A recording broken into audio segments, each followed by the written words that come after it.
Bonjour à tous, j'avais comme plan de faire une vidéo sur le remplacement du liquide de, d'embrayage, du liquide d'assistance hydraulique. Euh, et en fait, je l'ai fait, c'était assez rapide et j'ai complètement oublié de filmer. Alors juste quelques petits détails. Donc c'est le même principe que le réservoir de liquide de frein, c'est le même liquide d'ailleurs.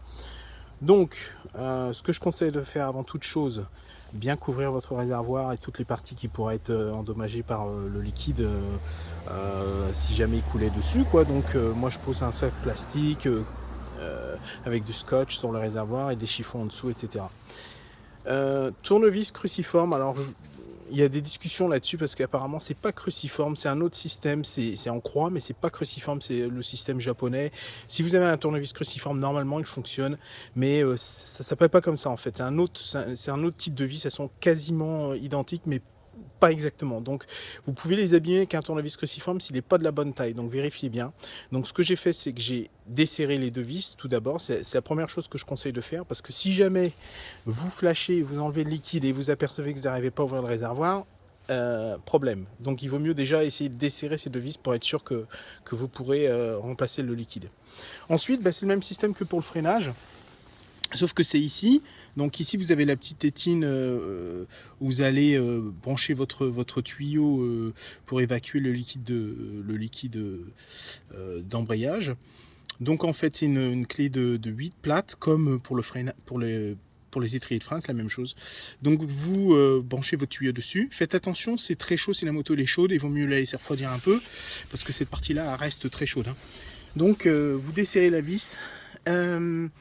Vous branchez votre tuyau donc sur la tétine ici là, et puis pareil que pour le frein, vous actionnez le mécanisme d'embrayage de façon à évacuer le liquide.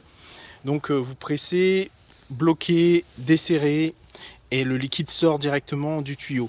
Pour le remplacement du liquide, c'est pas exactement comme pour les freins, dans le sens où ce que vous voulez faire, c'est enlever le liquide complètement et remettre du liquide, mais sans mettre d'air. Donc en fait, vous descendez le niveau du liquide via la bulle ici.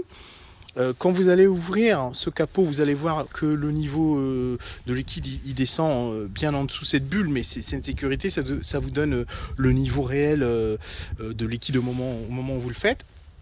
Donc en fait vous complémentez avec du liquide de frein frais, nouveau, jusqu'à temps que vous ayez passé tout le liquide que vous aviez.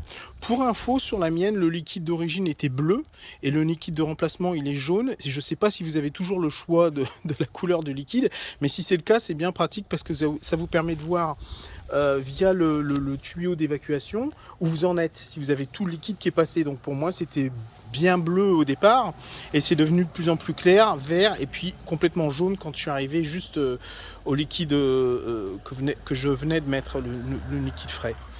Et donc quand c'est fait, vous resserrez tout, vous enlevez votre tuyau sur la tétine là, vous resserrez les vis du capot.